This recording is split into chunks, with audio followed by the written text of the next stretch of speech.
ദൈവത്തിൻ്റെ മാറ്റമില്ലാത്ത വചനം ശ്രദ്ധിക്കുന്ന പ്രിയപ്പെട്ടവരെ, ഇന്ന് പകൽ സ്വർഗത്തിലെ ദൈവം നമുക്ക് നൽകുന്ന ഒരു സന്തോഷ വാർത്ത. നമ്മുടെ പാപങ്ങൾ മോചിക്കപ്പെട്ടിരിക്കുന്നു. നിങ്ങളുടെ പാപങ്ങൾ മോചിക്കപ്പെട്ടിരിക്കുന്നു. അതെത്ര കടും ചുവപ്പാണെങ്കിലും ദൈവം നമ്മോട് ആലോചന പറയുന്നു, അത് മോചിക്കപ്പെട്ടിരിക്കുന്നു.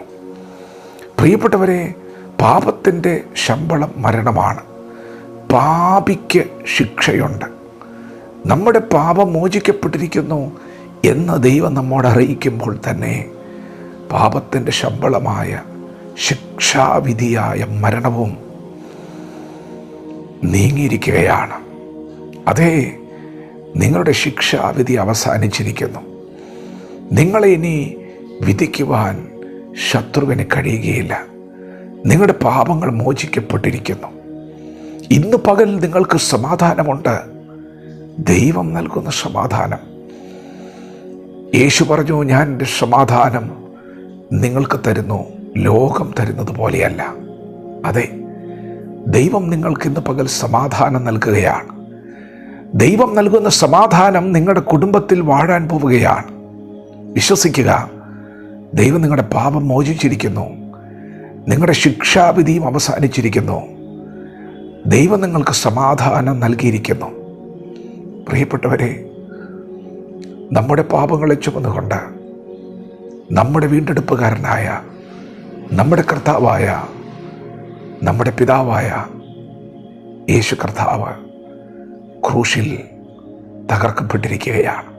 നാം ചുമക്കേണ്ട പാപങ്ങൾ അവൻ ചുമന്നിരിക്കുകയാണ്. നമുക്ക് കിട്ടേണ്ട ശിക്ഷാവിധി അവൻ ഏറ്റുവാങ്ങിയിരിക്കുകയാണ്. വിശ്വസിക്കുക, ഇത് സത്യവചനം, ഇത് സുവിശേഷം, ഇത് ജീവിതങ്ങളെ രൂപാന്തരപ്പെടുത്തുന്ന, കുടുംബങ്ങളെ പണിയുന്ന, തലമുറകളെ വെളിച്ചത്തിലേക്ക് നയിക്കുന്ന സന്ദേശം. വിശ്വസിക്കുക, പ്രവൃത്തികളൊന്നുമല്ല, വിശ്വാസമാണ് ഇന്ന് പകൽ നിങ്ങളെ രക്ഷിക്കാൻ പോകുന്നത്. നിങ്ങളെ രക്ഷിക്കുവാൻ ദൈവം ഒരു പ്രവൃത്തി ചെയ്തിരിക്കുന്നു. ഇന്നേക്ക് 2000 വർഷങ്ങൾക്ക് മുൻപ് നമ്മുടെ പാപത്തെ ചുമന്നുകൊണ്ട് നമ്മുടെ കർത്താവായ യേശു ക്രൂശിൽ മരിച്ചു. അതെ, അവൻ ക്രൂശിൽ മരിച്ചു. അവനെ അവർ അടക്കം ചെയ്തു.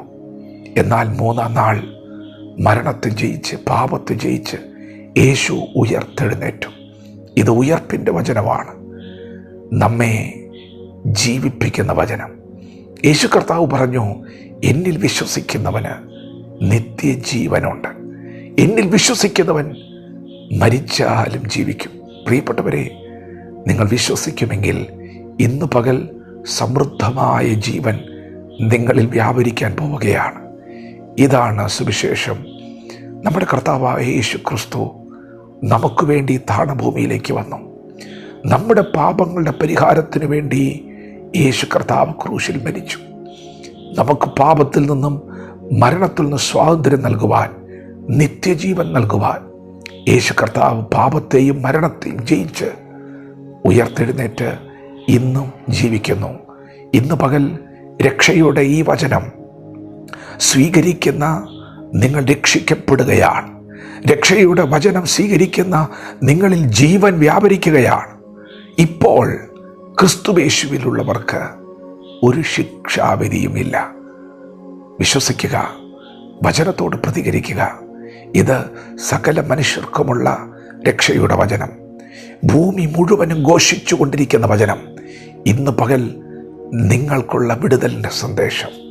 വിശ്വസിച്ച് ഏറ്റെടുക്കുക. യേശുവിനെ സ്വന്തം രക്ഷിതാവും കർത്താവുമായി സ്വീകരിച്ച് ഇന്നു മുതൽ യേശുവിൻ്റെ മുൻപിൽ ജീവിതത്തെ സമർപ്പിക്കുക. യേശു മരിച്ച നിങ്ങൾക്ക് വേണ്ടിയാണ്. യേശുവെ, ഞാനൊരു പാപിയാണ് ഏറ്റുപറയുക. യേശുവിനെ സ്വീകരിക്കുക. ഇത് വിടുതലിൻ്റെ സമയമാണ്. നാളെ പകൽ നമുക്കുള്ളതല്ല, ഇപ്പോഴാകുന്നു രക്ഷാ ദിവസം. വചനത്തോട് പ്രതികരിക്കാം. ദൈവം നമ്മെ ഓരോരുത്തരെയും ഈ പകൽ അനുഗ്രഹിക്കുമാറാകട്ടെ. ആമേൻ.